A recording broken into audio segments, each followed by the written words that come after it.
ప్రార్థన చేసుకుందాం. క్రీస్తు యేసునందు మిక్కిలిగా ప్రేమించిన పరలోకపు తండ్రి, నీ ఘనమైన శ్రేష్టమైన నామానికి కృతజ్ఞత స్తుతులు సూత్రం చెల్లిస్తున్నాం తండ్రి. ఈ 2024లో తండ్రి గతించిపోయిన 11 నెలలు తండ్రి నీ చల్లని రెక్కల కింద కాచి కాపాడి సంరక్షించి 11-12వ నెల తండ్రి 15వ తారీఖు పునరుత్థాన దినములోనికి మమ్మల్ని అందరినీ క్షేమంగా నడిపించిన విధానానికి నీకే మహిమ చెల్లిస్తున్నాం నాయన. ఎన్నో కుదరని రోగాలతో తీరని బాధలతో ఎంతోమంది తండ్రి సతమతమైపోతూ ఎంతోమంది హాస్పిటల్లో ఉన్నారు. ఎంతోమంది బాధలతో రోగాలతో కుదరని రోగాలతో బాధపడుతున్నారు. అయినప్పటికీ తండ్రి నాయన మమ్మల్ని ప్రేమించి తండ్రి మమ్మల్ని కాచి కాపాడుతూ ఎలాంటి తెగుళ్ళు మాకు సోకకుండా నడిపిస్తున్న విధానానికి నీకే మహిమ చెల్లిస్తున్నాం. మా పట్ల నువ్వు చేస్తున్న మేలులకు ఏమిచ్చి మేము రుణం చెల్లించగలము తండ్రి. చెప్పబడిన మాటల ప్రకారంగా మా జీవితాలను వాక్యానుసారం కట్టుకుంటూ వాక్యమనే వెలుగులో మా జీవితాలను తండ్రి నడుపుమని నిండు మనసుతో వేడుకుంటూ చెప్పబోతున్న నన్ను మరుగుపరిచి సూటిగా నాతో మాట్లాడమని నిండు మనసుతో వేడుకుంటూ క్రీస్తు నామని ప్రార్థన అడుగుతున్నాం తండ్రి, ఆమేన్. కుడి వచ్చిన మీ అందరికీ ప్రభు నామన వందనాలు, శుభములు తెలియజేస్తున్న క్రీస్తులో.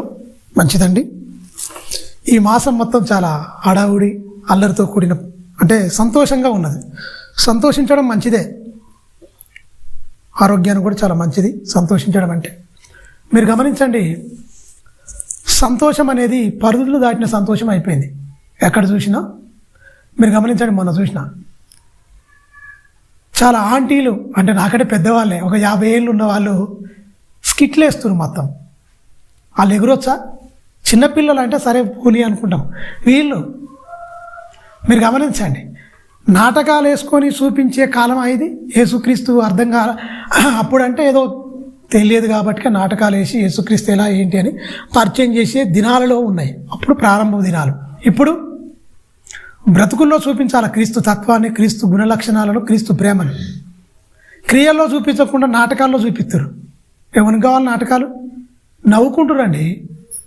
క్రైస్తవ్యం మొత్తం అవమానం పాలు కావడం, దూషణ పాలు కావడం ఎవరు అంటే నమ్మిన క్రైస్తవుల వల్ల అని మనం ఖచ్చితంగా చెప్పొచ్చు. ఇప్పుడు నాటకాలతోని చూపించే పని లేదు, క్రియల్లో చూపించాలి. ప్రేమలో క్రీస్తు అంటే ఏంటి, ఆయన గుణలక్షణాలు ఏంటి అని సంపూర్ణంగా అర్థం చేసుకొని మనం సమాజానికి చూపించవలసింది పోగా ఇంకా నాటకాల. ఇప్పుడు సినీ ప్రపంచం వచ్చేసింది మొత్తం భయంకరంగా. ఇది ఒక కల్పిత పాత్ర, వాళ్ళు కూడా గట్టినే కల్పితంగా ఉన్నాయి కాబట్టి ఇదొకటి కల్పితం అనుకుంటారు తప్ప నిజంగా క్రియల్లో చూపిస్తే అంటారు. అదొక అర్థమైపోద్ది.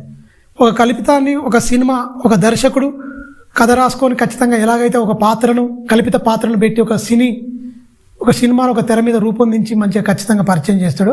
సేమును యేసుక్రీస్తును కూడా వీళ్ళు ఏం చేస్తారు కన్నా మనుషులకు క్రియల్లో పరిచయం చేస్తలేరు. మాటల్లో, క్రియల్లో, బ్రతుకులో క్రీస్తును చూపించవలసిన క్రైస్తవులు ఏం చేస్తారు? నాటకాల రూపకంగా పరిచయం చేయడం వల్ల ఏమవుతుంది? క్రైస్తవ్యం అనేది అర్థం కాకుండా పోయిందని మనం ఖచ్చితంగా చెప్పొచ్చు. యేసుక్రీస్తు గురించి మొట్టమొదటిగా ప్రవచించింది ప్రవక్త ఎవరు చెప్పాలి? ఎన్నేళ్ళు కదా, చాలా రోజుల నుంచి క్రిస్మస్ పండుగ చేసుకుంటారు కదా. ఎన్నేళ్ళైనా మీ జీవితంలో క్రిస్మస్ పండుగలు? సంవత్సరం చేస్తూనే ఉన్నారు కదా. ఖచ్చితంగా తెలవాలన్నది క్రిస్మస్ పండుగ కాదు, అంటే ఆయన పుట్టిన దినం తెలవాలని ఎప్పుడు అనుకోలేదు. ఆయన మరణ సమాధి పునరుత్థానమే ప్రపంచానికి తెలియాలనుకోండు. దేవుడు ఏది చెప్తాడో అది మాత్రం చేయడు మనిషి, ఏది చేయొద్దంటాడో దాన్ని మాత్రం విపరీతంగా చేసుకుంటూ వెళ్ళిపోతారు. మీరు గమనించండి, క్రిస్మస్ అంటే ఏంటి? క్రీస్తును ఆరాధించడమే. మీరు గమనించండి, ఆరాధనలో ఏమొచ్చింది? అల్లరి వచ్చింది. తండ్రిని ఆరాధించువారు ఆత్మతోనూ సత్యముతోనూ ఆరాధించాలని బైబిల్లో ఉంది. ఆరాధనలు ఏమొచ్చినాయి? డ్యాన్సులు వచ్చినాయి. ఆరాధనలు ఏమొచ్చినాయి? స్కిట్లు వచ్చినాయి. మొత్తం ఇప్పుడు ఒక డ్యాన్సర్ ఏం చేస్తాడు? ఒక కొరియోగ్రాఫ్ చేసి ఒక స్కిట్లో మొత్తం ఇట్లా పాడంటే డ్యాన్సులు వేస్తే ఆనందపడే రాజా నీ రాజు? ఏ రోజా? లోక సంబంధాలు అయితే ఆనందపడతారండి. మరి నీ రాజు ఆత్మ సంబంధా, లోక సంబంధా? నీ బ్రతుకు మారితే ఆనందపడతా తప్ప నువ్వు డ్యాన్స్ ఎత్తే ఎవరికి కావాలి? మళ్ళా పొగలు పెట్టి చేస్తురండి. అంటే లోకానికి ఏమాత్రం తగ్గట్లేదు క్రైస్తవులు. లోకానికి ఏమాత్రం తీసిపోతలేరు. ప్రత్యేకత అనేది క్రైస్తవ్యం లేదు. చెప్పండి, ఎవరు ముందుగా ప్రవచించారు యేసుక్రీస్తు గురించి? ఎవరు ఎదురు చూడాలి? మోషే కంటే ముందుగా ఒక ఆయన ప్రవచించాడు. ఇంకా యెషయా గారు తర్వాత వచ్చిన వాళ్ళు. ప్రారంభ దినాల్లో మోషే కాలంలో ఉంటే ఒక ఆయన ఉంటాడు, బిలాం అంటే ఆయన యాకోబులో నక్షత్రము ఉదయించును అంటాడు. ఆయన ముందుగా యేసుక్రీస్తు అంటే ఆది కాండంలో చెప్పబడుతుంది 3వ అధ్యాయంలో యేసుక్రీస్తు ఖచ్చితంగా వస్తాడని 3:17 చెప్పబడుతుంది. ఆ పండు తిన్న తర్వాత ఆ సందర్భాన్ని చెప్తూ ఉంటుంది. ఒకసారి చూడండి, ఆది కాండము 3వ అధ్యాయం 17 వచనం, 16, 17. ప్రారంభ దినాలనే మోషే గారు యేసుక్రీస్తు ఉనికిని పరిచయం చేసిండు. ఆయన స్త్రీతో నీ ప్రయాసమును నీ గర్భవేదనను నేను మిక్కిలి వెచ్చించేదని అవ్వతో చెప్తుండదా దేవుడా.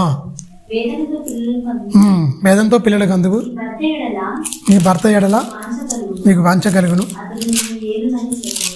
నీ సంతానం స్త్రీ సంతానం కూడా. చూడండి 15 వచనం, మరియు నీకును స్త్రీకిని నీ సంతానమునకును ఆమె సంతానమునకు వైరం కలుగజేస్తానని చెప్పండి. ఇది ఎవరి గురించి అంటే ఇది మనకు గలతి పత్రికలో ఉంటుంది. యేసుక్రీస్తు గురించి ఉన్నదండి ప్రవచనం. మోషే గారే చెప్తాడు, యేసుక్రీస్తు గురించే ఈ ప్రవచనం అనేది రాయబడింది. మీరు గమనించండి, యేసుక్రీస్తు గురించి ఇన్ని ప్రవచనాలు రాయబడ్డా, ఇన్ని ఉన్నా కూడా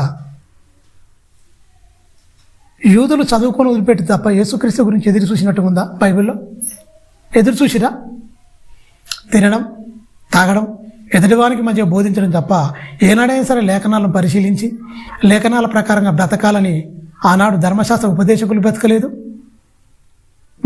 ఈనాడు క్రైస్తవులు బతురా? క్రైస్తవులు కూడా దొంగలాగా తయారు. ఆ రోజు ఎట్లా ఉండరో ఈ రోజు కూడా గంతే. ఆ రోజు ధర్మశాస్త్రం ఎరిగిన వాళ్ళే, లేఖనాలను మంచి అవపోసన పట్టిన వాళ్ళే, శాస్త్రులు పరిచయలే. మీరు గమనించండి, తెలిసిన వాళ్ళే. కానీ యేసుక్రీస్తు పుడతాడని ప్రవక్త కూడా చెప్పిండు ఆల్రెడీ. ఆయన రాయించాడు. అప్పుడే కాదు, దిశోపదేశ కాండంలో కూడా రాయబడింది. నా వంటి ప్రవక్త మీ సహోదరులు ఖచ్చితంగా పుడతాడు, ఆయన మాట వినాలి. ఒకసారి చూడండి, 18వ అధ్యాయం 18 వచనం దిశోపదేశ కాండం. ఈ అన్ని ప్రవచనాలు ఇశ్రాయేలుకు చెప్తున్నాడు, మీరు ఎదురు చూడాలి, వస్తాడు, ఖచ్చితంగా వస్తాడు అని. యేసుక్రీస్తు పరలోకంలో ఉన్నప్పుడు వీళ్ళు ఆత్మవశులై, ఎందుకంటే రాయబడింది మొత్తం పరిశుద్ధాత్మ మూలంగానే కనుక వారి సహోదరులు ఉండి నీ వంటి ప్రవక్తను వారి కొరకు పుట్టించేదను. అతని నోటి మాట అతని నోట నా మాటను ఉంచేదను. నేను అతనికి ఆజ్ఞాపించినది యావత్తును వారితో చెప్పాను. అంటే ఇది మోషే గారు, ఇది ఖచ్చితంగా యేసుక్రీస్తు గురించి అని ఎక్కడ రాయబడింది? మళ్ళా ఇది యేసుక్రీస్తు గురించి అని మనం కన్ఫర్మ్ చేసుకోవడానికి ఎక్కడ రాయబడింది? అపోస్తుల కార్యంలో 3వ అధ్యాయంలో ఉంటుంది. అపోస్తుల కార్యం 3వ అధ్యాయం 21, 22, 23 వచనాల్లో మనం చూసుకుంటే 24 ఆ వచనాల్లో ఉంటుంది మొత్తం. అనేక మంది ప్రవక్తలు ప్రవచించారు యేసుక్రీస్తు గురించి అని పేతురు గారి ప్రసంగంలో చెప్తుంటాడు. అంటే ప్రతి ప్రవచనానికి అది నెరవేర్పు అనేది ఒకటి ఉంది. ప్రవచనం, నెరవేర్పు. మీరు గమనించండి, యేసుక్రీస్తు పుట్టాడని పండుగ చేసుకుంటాం, ఓకే. ఆయన పండుగ చేస్తే సంతోషిస్తారా? యేసుక్రీస్తు పుట్టాడని మనలో కూడా నూతనంగా జన్మింపజేస్తానికి వచ్చింది తెలుసా? నువ్వు కొత్తగా జన్మిస్తే తప్ప దేవుని రాజ్యమును ప్రవేశించలేవు, చూడలేవు అని కూడా అంటాడు. అంటే దేవుని రాజ్యంలో ప్రవేశించాలంటే ఏంటి? నూతన జన్మ అవసరమని చెప్పిండా లేదా? నికోదేము వస్తాడు, యోహాను సువార్త 3వ అధ్యాయంలో ఉంటుంది. నికోదేము వచ్చినప్పుడు అడిగినప్పుడు ఆయన మంచి సమాధానం చెప్తాడు యేసుక్రీస్తు. వాడు కొత్తగా జన్మిస్తే తప్ప దేవుని రాజ్యం చూడినప్పుడు, ముసలివాడైనప్పుడు మళ్ళీ తల్లి గర్భం ముందు రెండోసారి ప్రవేశించి ఎలాగ జన్మించగలడు అని కూడా ఆయన అడుగుతాడు. నికోదేము గారు అడుగుతాడు రాత్రి వేళ వచ్చి. మీరు గమనించండి, మనం నూతనంగా జన్మ అంటే ఈ జన్మ ఏం చేసుకున్నాం? మనం జన్మ పవిత్రమే, కానీ పాప పెంకులు మనం చేసుకున్నాం. ఎదిగే కాలక్రమంలో చూపులు పాడు చేసుకున్నాం, వినే చెవులను పాడు చేసుకున్నాం, మాట్లాడే నోరును పాడు చేసుకున్నాం, మొత్తం పాపపంకిలమైన జీవితాన్ని దాన్ని సమాధి చేసి నూతన జన్మ ఇస్తే నూతన జన్మలోనికి మిమ్మల్ని అందరిని నడిపించడానికి ఆ మహనీయుడు ఈ భూమి మీద పుట్టిండు. ఎవరు? యేసుక్రీస్తు వచ్చిండు. ఒక పని మీద వచ్చిండు, ఒక కార్యం మీద వచ్చిండు. మీరు గమనించండి, ఈ సృష్టిని కూడా సృష్టించింది, సృష్టిని శిల్పి ఎవరండి? యేసుక్రీస్తే కదా. మనకు అర్థమైతేట్టు పుట్టిండని కొన్ని దిక్కులు రాయబడింది, 2-3 దిక్కుల, కానీ ఎక్కువ వచ్చిందనే ఉంటుంది యేసుక్రీస్తు వచ్చాడని. మీరు గమనించండి, నా వంటి ప్రవక్త ఈ సహోదరులు ఖచ్చితంగా పుడతాడు అన్నప్పుడు యూదా గోత్రంలో పుట్టిండు యేసుక్రీస్తు. ఇక్కడ బిలాం కూడా యాకోబులో నక్షత్రము ఉదయం. చూడండి 24వ అధ్యాయం, సంఖ్యాకాండము 24వ అధ్యాయం 17వ వచనం.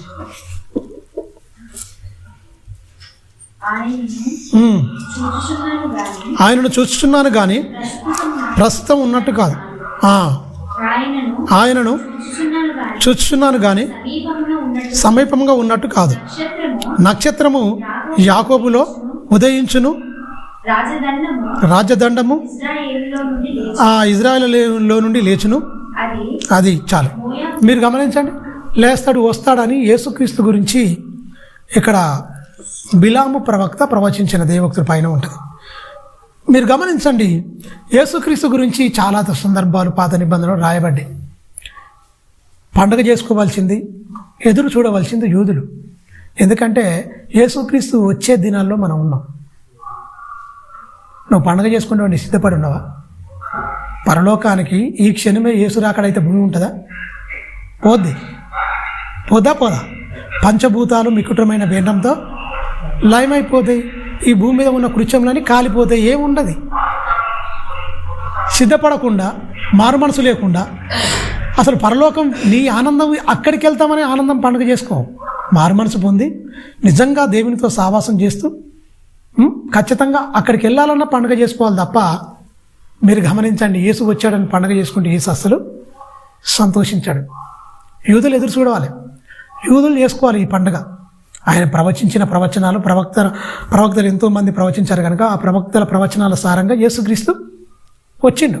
వాళ్ళు వచ్చేటప్పుడు వాళ్ళు ఏం చేయాలి? ఈ ధర్మశాస్త్రాన్ని పఠించి ఖచ్చితంగా వాళ్ళు పండుగ చేసుకోవాలి. వాళ్ళు చేయలేదు, వాళ్ళే చేయలే. యేసుక్రీస్తు పుట్టినాకనే ఎవరైనా చేసిరా పండుగ? చేసిరా? యేసుక్రీస్తు ఎందుకు చేయలేదంటారు? యేసుక్రీస్తు గురించి ఎందుకు చేయలేదంటారు? పండుగ ఎందుకు చేయలే? పరో ఉన్నది పుట్టినరోజు, ఏ రోజు ఉన్నది పుట్టినరోజు? బైబిల్లో అన్యులై ఉన్నాయి, దేవుని ఎరగని వాళ్ళు. ప్రవక్తలే కానీ, రాజులే కానీ, దేవుని నమ్మిన బిడ్డలే ఏ ఒక్కరైనా పుట్టినరోజు చేసుకున్నాడు బైబిల్లో చూపించండి. లేవు. ఎందుకు లేవు? ఒకరి జన్మదినము కంటే ఒకటి మరణదినము మేలు. ఇందు జరుగు ఇంటికి పోవుట కంటే ప్రలాపించి ఇంటికి పోవుట మేలు. జ్ఞానుల మనసు ప్రలాపించి ఇంటి వారి మీద ఉంటుందా? మరి మనకేంటి? ఆయన చెప్పిందంతా రివర్సు, మనం చేసేది రివర్సు. ఆయన చెప్పింది ఏంటి? ఆయన చెప్పిన దానికి ఖచ్చితంగా మనం చేసేదే రివర్స్ చేస్తుంటాం మొత్తం. యేసుక్రీస్తు వచ్చే కాలంలో ఉన్నాం కనుక సిద్ధపాటు కలిగి భయముతో, భక్తితో, వణుకుతో ఖచ్చితంగా మనం ఉండాలి లోకానికి వేరుగా. మీరు గమనించండి, లోకాన్ని వేరు చూసేటట్టుగా ఉందా క్రైస్తవ్యం? లోకంలో కలిసిపోయినట్టుందా? మీరు గమనించండి, ఎలక్షన్లు జరిగినాయి, ఎలక్షన్లు జరుగుతాయి. ఎంతమంది డబ్బులు తీసుకుంటారు అంతే. ఎన్నిసార్లు మనం చెప్పినా డబ్బులు తీసుకుంటారు కంపల్సరీ. కానీ మీరు గమనించండి, డబ్బులు అనేది ఆడిచ్చింది నీకు ఎక్కువ అసలు ఉండవు, వెళ్ళిపోతాయి. నీ సాక్ష్యం ఏది? నేను క్రీస్తు సాక్షిగా నేను జీవిస్తానని ఒకసారి నువ్వు తీర్మానం తీసుకొని వచ్చిన తర్వాత నీది కాని సొమ్ము మొత్తం అది పాపమే, నీకు అవసరం లేదు. నీ దాంతోనే నువ్వు తృప్తిపడాలి తప్ప అన్యాయపు స్త్రీ మీద నువ్వు మనసుంచే అవసరం లేదు. అది అక్రమం, అది రక్తపు కూడు. పోయింది. మన ఆడికి పోయినప్పుడు పాస్టర్గా చెప్తుండు, ఈ పెద్దంబరపేట కానీ ఇక్కడ కానీ మా సంఘం గురించి మంచి రికార్డు ఉందండి అంటుండు.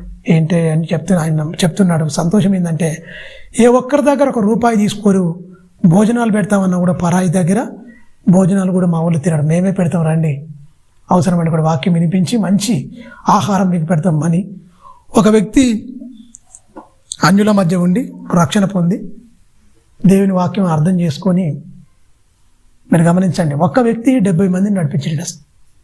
ఒక వ్యక్తిని 70 మందిని అన్యులను విశ్వాసి సంఘాన్ని నడిపించినట. ఎలా నడిపించిండు? ఎలా నడిపించిందండి? ఆయన అదే అడిగింది, ఎలా నడిపించిందంటారు? యేసుక్రీస్తు ఇంత గొప్పోడు అంత గొప్పోడే చెప్పా. ఒక్కరోజు కూడా యేసుక్రీస్తు గురించి చెప్పలేదట ఆయన నోటితోనే. ఎవరు తిట్టినా తిట్టకుండా, ఎవరు ఏదన్నా సరే కానీ ఏమనకుండా క్రియల్లో చూపించాడు క్రీస్తు తత్వాన్ని. ఎంత సహనమయ్యా, ఎంత ఓర్పయ్యా నువ్వు, అసలు ఏంటి అసలు అని వాళ్ళు అడిగితే ఈయన చెప్పినాడు.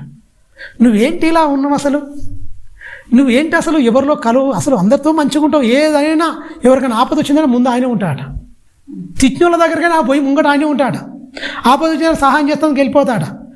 ఆయన మతాన్ని కాదు పరిచయం చేసింది, క్రీస్తులో ఉన్న దైవత్వాన్ని పరిచయం చేసిన వాడికి అనేకులు క్రీస్తు నమ్మడి. అదే నువ్వు వాక్యం చెప్పి బతుకు వేరే ఉంటే మనం చెప్తాం కానీ బతకం. అందుకనే ఎవడు వీళ్ళకు మనకు పెద్ద తేడా ఉందిలే అని రారు.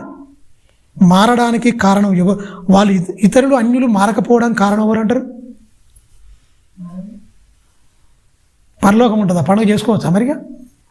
మనకే లేదు, గతి మొతి లేదుగా, మా మిగతా వాళ్ళకి ఏం చెప్తాం? మీరు గమనించండి. ఎలా అసలు క్రియల్లో చూపించాలి, మంచి సాక్ష్యం కలిగి ఉండాలి.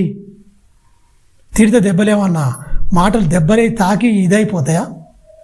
ఒక మాట అంటే ఓర్చుకోలేకపోతాం అసలే. ఎందుకు? వాళ్ళకు ఆయన ఒకటే అండట, ఎందుక ఎంతమందిని తిట్టినా కూడా నువ్వు తిడతలేవంటే ఆయన అండట, మీకంటే నిబంధన లేదండి, మా దేవుడు ఒక్క మాట అన్నా కూడా దానికి లెక్కప్ప చెప్పాలన్నాడు. మా దేవుడు ఒక్క మాటకు కూడా ప్రతిరోజు నేను లేచిన కాంచెలి పడక మించి లేచిన కాంచెలి పడకకు చేరేంత వరకు నన్ను కాపాడుతున్న నా దేవుడు ఏం మాట్లాడాలో దేవుడు రాయించాడు. ఆ మాటకు ప్రతిదానికి నేను లెక్క అప్పజెప్ప బద్ధుడనై ఉన్నాను. నేను దేవునితో ఒడంబడిక చేసుకున్నాను, నిబంధన చేసుకున్నాను. నేను మీరు ఈ భూ సంబంధులు, నేను ఈ లోక సంబంధిని కాను. 70 మందిని నడిపించడం అంటే అంత ఆషామాషి కాదు తెలుసా. ఒక్కడే ఇద్దరితో స్టార్ట్ అయిందట. ఆయన రక్షింపబడి క్రీస్తు మాటలు అర్థం చేసుకొని బైబిల్ చదువుకొని మొత్తం మారు మనసు అంటే అది. అసలు ఎవ్వరేం తిట్టినా కూడా వాళ్ళతో నవ్వుకుంటే మాట్లాడతాడు. ఈడు పిచ్చోరా, దేవుని పిచ్చోరా, ఈడేంద్రా గిట్లని ఎంత తిట్టినా సరే నవ్వుకుంటే వెళ్ళిపోతాట మంచిగా. సరే తమ్ముడు తెలియక నువ్వు అంటున్నావు అంతే అని అనుకుంటూ పోతాట. మరి ఎంతమందిని మనం అన్నాం అట్లా? ఏమన్నా అన్నారా మీరు? తిడితే పండగ చేసుకోవడం కాదండి, ఇందులో ఉన్నాయి మన బ్రతుకుల్లో చూపిస్తే అదే పండగ. ప్రతిరోజు పండగే. యూదులు ఏం చేయాలి? ఎదురు చూడాలి. యూదులు ఎదురు చూడలే. యూదులకు ఈనాడు క్రైస్తవులకు పెద్ద తేడా ఉంది అని నేను అయితే అనుకోలేను. యూదులకు ఈ రోజున్న క్రైస్తవులకు తేడా ఉందా? యూదులు ఎదురు చూసిరా? యూదులకేంటి? పుట్టినరోజు చేసుకోవాలి, వాళ్ళు పుట్టిన దేవుని గురించి ఎదురు చూడాలి. వాళ్ళు ఖచ్చితంగా గొప్పగా వాళ్ళు చేసుకోవాలి. సెలబ్రేషన్ ఏమంటారు, క్రిస్మస్ సెలబ్రేషన్ చేసుకోవాలి. మీరు గమనించండి, ఆయన దిన అంటే పుట్టినరోజు లేకపోతే ఆయన పుట్టిన జన్మదిన శుభాకాంక్షలు చెప్పుకోవాలి, గొప్పగా ఆరాధించుకోవాలి. ఎవరు? యూదులు. మనం ఏం చేసుకోవాలి? ఆయన మరణ సమాధి పునరుత్థానాన్ని పండుగగా జరుపుకోవాలి. మనం ఇందులో ఉన్నాం, ఆయన రాకడలో ఉన్నాం, వచ్చిలో కాదు. ఆయన వచ్చిండు, పుట్టిండు, వెళ్ళిపోయిండు, పరలోకానికి వెళ్ళిపోయిండు ఆల్రెడీ. రాకడ సమయంలో ఉన్న మనము పుట్టిన సమయాన్ని జరుపుకున్నాం అంటే మనకంటే ఇక దౌర్భాగ్యం ఇంకోలేరు. పుట్టిన సమయాన్ని జరుపుకోవాలా, రాకడ సమయాన్ని జరుపుకోవాలా? పుట్టిన సమయాన్ని జరుపుకునే దినాల్లో ఉన్నామా అండి మనం? పుట్టిన సమయాన్ని జరుపుకునే దినాల్లో ఉన్నామా? ప్రపంచం మొత్తం ఓరెక్కిపోతుంది.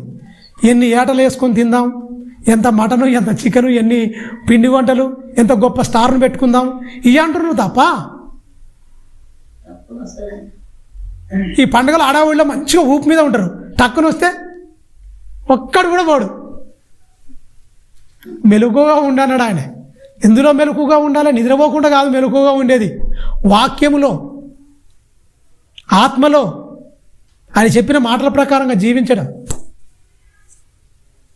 మీరు గమనించండి. అందుకనే ఇశ్రాయేలు కూడా మొత్తం పోయిరండి. పేతురు గారు యేసుక్రీస్తు గురించి ప్రవచనాలు ఎంతమంది ప్రవచించారో చెప్తే ఏమంటాడో చూడండి. 3వ అధ్యాయం అపోస్తుల కార్యములు, మంచి మాటలు చెప్తుండు. అపోస్తుల కార్యములు 21 నుంచి చూడండి.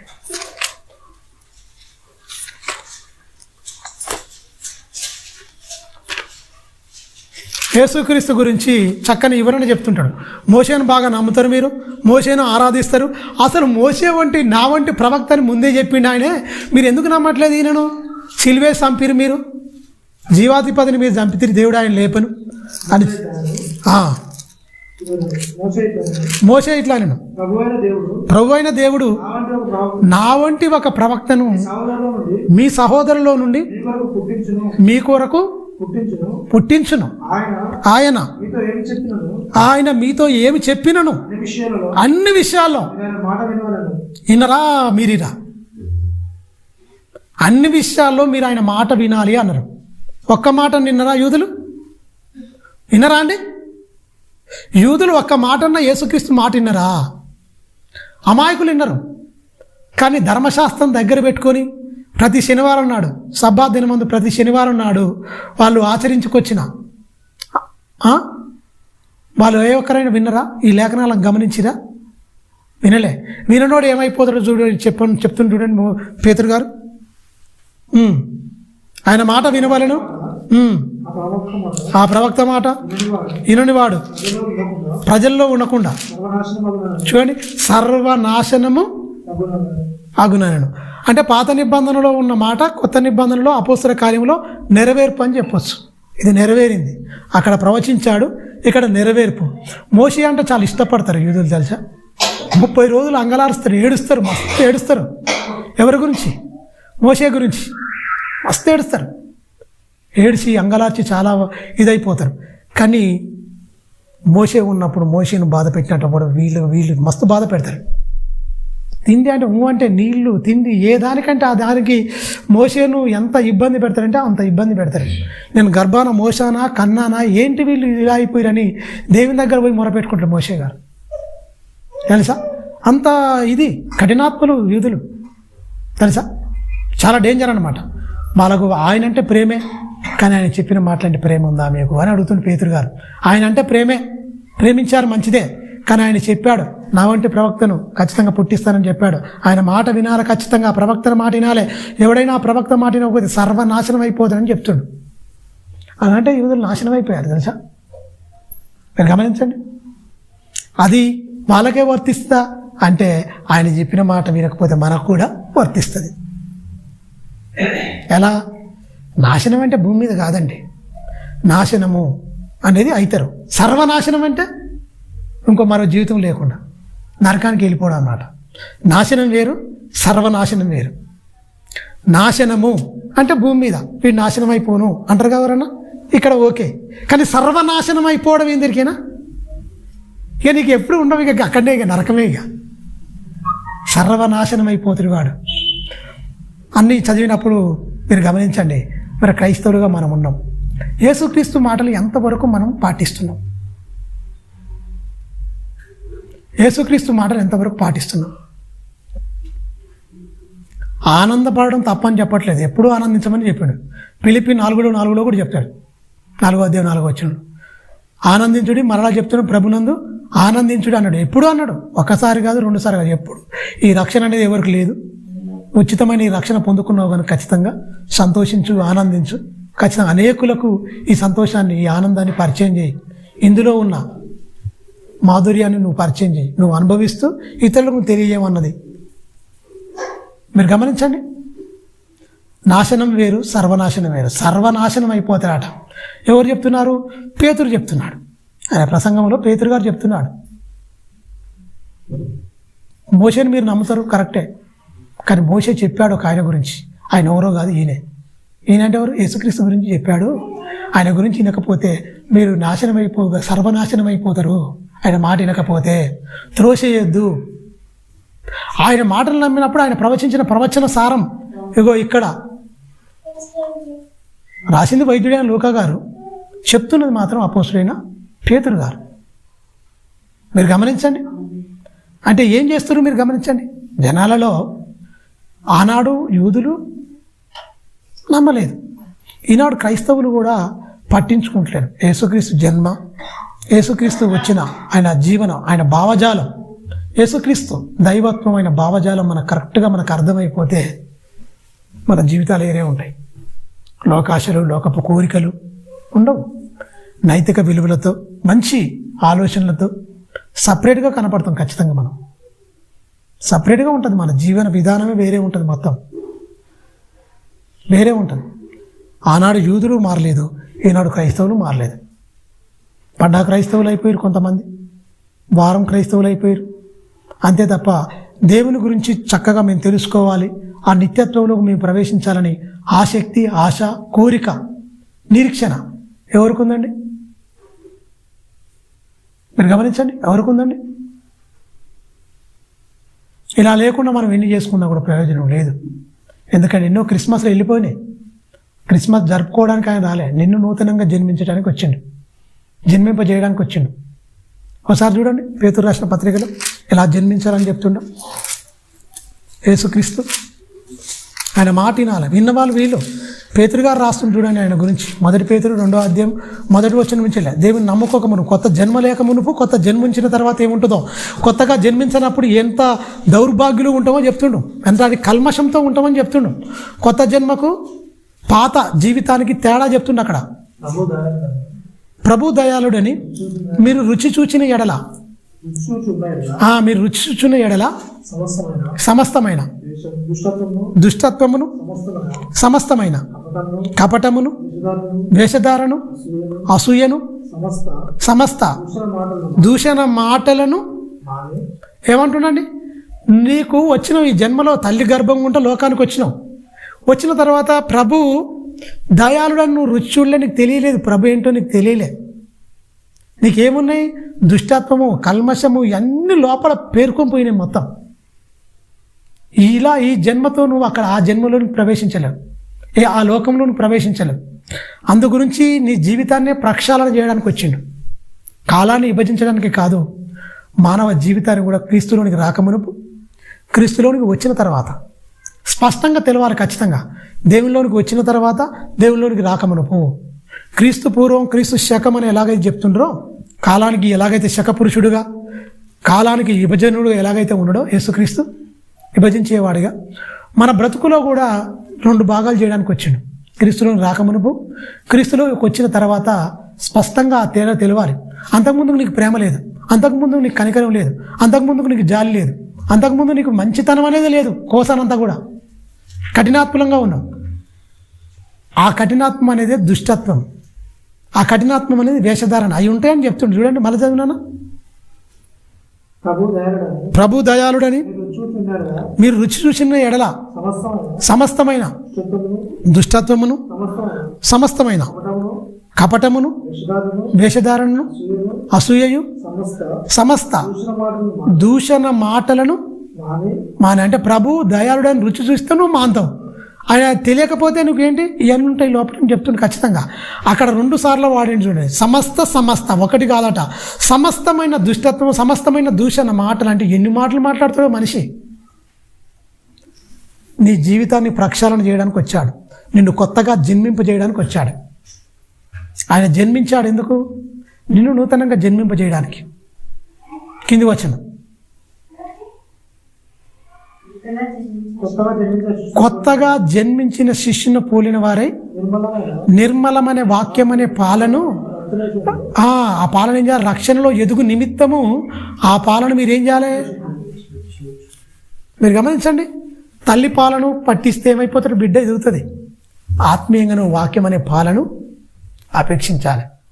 ఆత్మీయ పాలు ఎంతమంది అపేక్షించారు? తల్లి పాలు అయితే తాగారు, పిల్లలు ఎదుగుతున్నారు, ఓకే పర్వాలేదు. కానీ వాక్యం మనకు అర్థమయ్యే రీతిగా ఒక బిడ్డ ఎదగాలంటే పుష్టిగా తల్లి దగ్గర మంచి పాలు ఉండాలి ఖచ్చితంగా. లేకపోతే రక్తహీనత ఉంటుంది, బిడ్డలందరూ వీక్ ఉంటారు, మొత్తం పాలు లేకపోతే చాలా ఇదే అయిపోతారు. అంతేనా? ఈ వాక్యం అనే పాలు కూడా నీకు ఖచ్చితంగా అవసరము. కొత్తగా జన్మించితే నువ్వు రక్షణలో ఎదుగు నిమిత్తము ఆ పాలను ఏం చేయాలట? అపేక్షించమంటాడు. వాక్యం అనే పాలను నిర్మలంగా ఉంటాయి. ఈ పాలలో నీలో కల్మషమైపోయావు. ఆ కల్మషాన్ని తొలగించేదే ఈ నిర్మలమైన వాక్యం అనే పాలు. నీలో స్వచ్ఛత, ఆ ప్రేమను, ఆ కనికరాన్ని, ఆ మంచితనాన్ని అనేది పెంపొందిస్తుంది మొత్తం అని చెప్తుండ. కొత్తగా జన్మిస్తే మరి కొత్తగా జన్మించాడు వీళ్ళలో కొత్తదనం ఏముందని ఎవరి గురించి అని చెప్పిరా? క్రైస్తవుల గురించి. మీరు గమనించండి, చెప్పారా? కొత్తగా జన్మించాడు, శిష్యుని పోలి కొత్తగా జన్మించి శిష్యుల పోలి ఉండాలంటాడు. నిర్మలమైన వాక్యం అనే పాలను అపేక్షించాలి, నువ్వు రక్షణలో ఎదగాలి అంటాడు. ఎదిగారా? ఎదగడం అంటే ఈ ఆకారం అయితే ఒక 2 కేజీల మాంసం ముద్దగా తల్లి గర్భం నుంచి వచ్చి, మీరు గమనించండి, 6 అడుగులో 5 అడుగులో 5.5 అడుగులో 7 అడుగులో పెరుగుతారు మనిషి. 5.5 6.5 ఆకారం హైట్ పెరిగితే కేజీల లెక్క అయితే ఒక్కొక్కడు 100 105 70 80 వారి హైట్ వెయిట్ని బట్టి ఉంటారు ఖచ్చితంగా. మీరు గమనించండి, ఇందులో బాగానే ఎదుగుతారు, ఇందులో లేకపోతే దానికి ఎలా ఎదగాలని కూడా చూస్తారు. బక్కకున్న వాళ్ళు లావు ఎలా కావాలి అనుకుంటున్నారు, బాగా శరీరం మోయలేకుండా ఎలా బక్కకు కావాలని వాడు గ్రౌండ్లలో పరిగెత్తుతున్నాడు దీన్ని. కానీ నీ ఆత్మీయతలో ఎంతవరకు ఎదిగావు? అందుకనే బైబిల్లో ఒక మాట ఉంటుంది, ఆయన న్యాయమైన త్రాసులో నిన్ను తూస్తాడని ఉంటుంది. అంటే జోక్తాడట. అంటే నీ భక్తిని చూస్తే నువ్వు తేలిపోతే ఒక మొగ్గు ఇలా ఉండాలి తప్ప మనం ఏదైనా కూరగాయలు కింద తీసుకపోతే అప్పుడు ఉన్నప్పుడు కూరగాయలు సమానంగా ఉంటే ఉండరు, ఒప్పుకోరు. ఒకటి వేయండి అంటాం మనం ఖచ్చితంగా. ఎందుకు? మొగ్గు మన దిక్కోగాలి, కూరగాయలు దిక్కు బాట దిక్కు ఉండవద్దు. మొగ్గు ఖచ్చితంగా ఇటు బాధ ఉంటేనే మనకు సంతృప్తిగా ఉంటుంది. లేకపోతే లేదు కొంచెం వేయండి అంటాం ఖచ్చితంగా. అంటే మొగ్గు అనేది ఉండాలి. మరి నీ భక్తిలో ఎలా ఉన్నావు నువ్వు అసలు? అదే చూస్తాడు. మీరు గమనించండి, మన సీనియారిటీ చూస్తేనో చాలా ఉన్నది ఏళ్లలో. మీరు గమనించండి, భక్తిలో ఎంతవరకు ఉన్నది అనేది మనం ఒక్కసారి ఆలోచిస్తే ఎంతవరకు ఉన్నది ఎవరికి వాళ్ళే పరీక్షించుకోండి ఒకసారి. ఇవన్నీ ప్రభు దయాళుడని నువ్వు రుచి చూస్తే ఆయన అర్థం కాకపోతే ఇవన్నీ ఉంటాయంటాం. దుష్టత్వము, కల్మషము, వేషధారణ ఇవన్నీ ఉంటాయా? ఉంటాయి. అవన్నీ మానుకోవాలి అంటుండు. ఇవన్నీ మానుకొని నూతనంగా జన్మించిన శిష్యుని పోలి ఉండాలి అంటుండు. అంటే నూతనంగా జన్మింపజేయడానికి యేసుక్రీస్తు వచ్చాడు. ఎలా బ్రతకాలో, కన్నేం చూడాలో చెప్పడానికి వచ్చాడు, చెవేం వినాలో చెప్పడానికి వచ్చాడు, నోరేం మాట్లాడాలో చెప్పడానికి వచ్చాడు. తెలుసా? ఇదే అధ్యాయంలో ఉంటుంది చూడండి, 21లో ఉంటుంది ఆ మాట.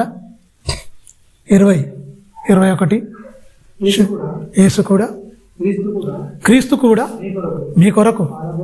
ఎవరి కొరకు? ఆయన కోసం కాదట బాధపడ్డది. యేసు ఎవరి కొరకు బాధపడ్డాడండి?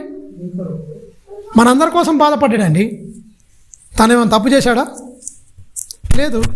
ఎవరి కోసం బాధపడ్డాడు? మీ కొరకు బాధపడి. పేతురు గారు అర్థం చేసుకుని బాగా, మీ కొరకు యేసు క్రీస్తు మీ కొరకు బాధపడి, మీరు అంటే మనం అందరం ఏం చేయాలంట? ఆయన ఎందుకు వచ్చిందంటుండు? మనము ఆయన అడుగు జాడలు యందు నడుచుకున్న వాళ్ళని ఎన్ని మాదిరించాడండి? మాట, బ్రతుకు మొత్తం అండి. పుట్టింది మొదలుకొని శిలువ యాగం వరకు, శిలువ ఎక్కేంత వరకు అన్ని విషయాల్లో మాదిరే. తిట్టినోళ్ళని తిట్లే ఆయన, తెలుసా? కొట్టినోళ్ళని కొట్టలే.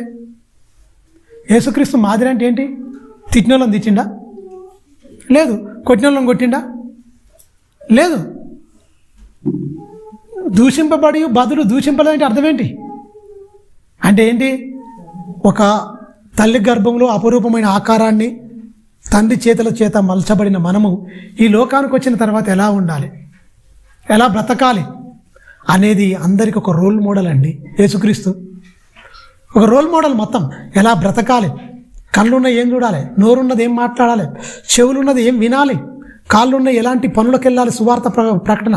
అందుకనే రండి మనం వెళుదాము ఇతర సమీప గ్రామంలోకి ప్రకటించినట్లు. ఇందు నిమిత్తమే కదా నేను లోకం నుంచి బయలుదేరి వచ్చినది. ఇందు నిమిత్తమే కదా నేను వచ్చినది. సమీప గ్రామములో ప్రకటించున్నట్లు వెళుదాము రండి. ఇందు నిమిత్తమే నేను లోకం నుంచి బయలుదేరి వచ్చి తిని అన్నాడు. అంటే కాళ్ళున్నది అనేకమైన ప్రాంతాలు తిరిగి సువార్త ప్రకటించడానికి, చేతులున్నది సత్క్రియలు చేయడానికి, కళ్ళున్నది ఆ దేవుని వాక్యాన్ని, ఈ అనంతమైన విశ్వాన్ని చూపించి అనేకమైన ఏం చేస్తాడు? ఉపమానాలు. ఆయన ఉపమానం లేకుంటే ఏది బోధించలేదు. పక్షులను చూడమండు, చెట్లను చూడమండు, ప్రతిదాన్ని చూపించి ఉపమాన రీతిగా బోధించిండు. ఎవరు? యేసుక్రీస్తు. అపోస్తుల అగ్రగణ్యుడు కదా పేతురు గారు. అర్థం చేసుకుండు. ఆయన సిలువకు పోక మునుపు అర్థం కాలే, సిలువేయబడి చనిపోయి తిరిగి లేచిన తర్వాత బాగా పూర్తిగా అర్థం చేసుకొని బ్రతుకుట క్రీస్తే, ఇక చావైతే పర్వాలేదు అనుకుంటే వెళ్ళిపోయాడు. 3 సార్లు బొంకినోడే. కానీ మీరు గమనించండి, ఆయన వాక్యం చెప్తే 1000 మంది హృదయాలు ఏమైపోయినాయి? మొత్తం కదిలింపబడినాయి. 3000 మంది, 5000 మంది, ఇక లెక్కబెట్టలే. ఇక 1000 మంది కదిలిపోయినాయి అంటే అసలైన మారు మనసు, అసలు సిసలైన అర్థం చేసుకున్న వ్యక్తి అంటే పేతురు గారు బాగా అర్థం చేసుకుంటాడు. వాక్యం చెప్తే వాళ్ళ హృదయంలో పొడవబడి అని ఉంటుంది. ఎలారా మేమేం చేయాలి అన్నప్పుడు ఆయన ఏమంటాడు? మారు మనసు నిమిత్తం యేసుక్రీస్తు నామంలో బాప్తిసం పొందండి. 1000 మంది. పేతురు గారు ప్రసంగంలో మారినట్టు ఈ అపోస్తులు మిగతా వారిలో ఎంతమందిని మార్చారు? కానీ లెక్క మాత్రం ఏ దాంట్లో ఉంటుంది, మిగతా వారి దాంట్లో ఉండదు. ఎంతమందిని మార్చారని ఈ పేతురు గారికి ఒక్కరి దాంట్లోనే రికార్డ్ చేయబడింది. 3000 మంది, 5000 మంది, లెక్కకు మించిన మంది అని ఈ పేతురు గారి ప్రసంగంలో ఉంటుంది. అపోస్తులైన పౌలు గారు కానీ మిగతా వేరు కానీ ఎంతమంది ఉన్నా వాళ్ళది ఇంతమందిని మార్చారు, ఇంతమంది ఇదైపోయారని ఎక్కడ రికార్డ్ చేయబడలే, బైబిల్లో రాయబడలే. మీరు గమనించండి. అంటే అర్థం చేసుకోండి, బాగా అర్థం చేసుకోండి. వేషధారణ వద్దు, భక్తిహీనత వద్దు అని 3 సార్లు బొంకినందుకే పశ్చాత్తాపడ్డాడు మొత్తం. ఆయన బొంకాడని పాటలు కూడా కడతారు. ఆయన బొంకిన జీవితాన్ని పక్కకు పెట్టి ఆయన మారిన జీవితాన్ని ఓడి చూడు. క్రైస్తవులో ఉన్న దౌర్భాగ్యం ఏంటంటే 3 సార్లు బొంకిండు పేతురు గారు అంటారు తప్ప ఆ బొంకింది ఎందుకంటే నువ్వు బొంకుతావు కాబట్టి ఆ బొంకుడు కావాలి నీకు, అంతేనా? నువ్వు అబద్ధం ఆడతావు కాబట్టి పనికి మాలిన అబద్ధాలని ఆయన తీసుకుంటాడు. మారిన తర్వాత ఆయన జీవితం ఎలా ఉందో ఒక్కడు చెప్పాడు కదా దాని గురించి. అవునా కాదా? మారిన తర్వాత పేతురు గారి జీవితం ఎలా ఉంది, ఆయన ఎలా బతికాడు, ఏం చెప్పాడు, 2 పత్రికల్లో ఎలాంటి సారాంశమైన ఉన్నతంగా ఎలా క్రీస్తుని అర్థం చేసుకొని క్రీస్తుని సమాజానికి ఎలా తన బ్రతుకుల ద్వారా పరిచయం చేశాడు ఆ జపరవుడు. ప్రారంభ దినాలు బతికిన సంపూర్ణమైన జీవితం ఎవరు చెప్పరు. మీరు గమనించండి. అందుకని చెప్తుంది చూడండి, అర్థం చేసుకొని క్రీస్తు గురించి. 2:21-22 క్రీస్తు కూడా మీ కొరకు బాధపడి మీరు తన అడుగు జాడలేందో నడుచుకున్నట్లు మనందరికీ మాదిరి ఉంచిపోయాను. ఆయన పాపం చేయలేదు, ఆయన నోట ఏ కపటము కనబడలేదు, ఏ కపటం కూడా కనపడలేదు. అంటే మనిషి ఎక్కడ కనపడతాడు కపటం? ఎక్కడ కనపడతాడండి కపటం? ఎక్కడ కనపడుతుంది? నోట అంటే నోటి మాటల్లో కపటం ఉంటుంది, వేషధారణ ఉంటుంది, భక్తిహీనత ఉంటుంది, అన్నీ ఉంటాయని చెప్తున్నాడు. ఆయన నోటలో ఏ కపటము లేదు, కనబడలేదు, చూడలేం మేము. 33.5 సంవత్సరాలు అంటే 3.5 సంవత్సరాలు ఆయన ఎంబటి ఉన్నవాడు. 30 బాప్తిసం తీసుకుంటే యేసుక్రీస్తు 3.5 సంవత్సరాలు ఆయన ఎంబటి ఉన్నవాడు, తరిచి చూసినవాడు. ఎవరు? పేతురుగా మాకు కనబడలేదయ్యా.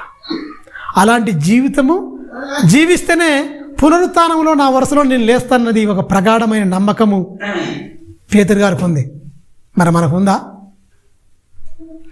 యేసుక్రీస్తు ఎలా బతికితే లేచిండో కళ్ళారా చూసింది కనుకనే ఆయన తిరిగి లేచిన తర్వాత, దేహాన్ని తాకిన తర్వాత, ఆ శరీరాన్ని చూసిన తర్వాత, అమ్మ ఇలా బతికి యేసుక్రీస్తులాగా బ్రతకాలి, యేసుక్రీస్తులాగా బ్రతికితేనే మనకు పరలోకానికి వెళ్ళడానికి అవకాశం ఉంటుంది, లోక సంబంధంలాగా బతితే మనకు ఉండదు అనేది కరెక్ట్గా అర్థం చేసుకుంటా. ఆయన అర్థం చేసుకొని ఎప్పుడు కపటం అనేది వాళ్ళ నోట్లో లేదు.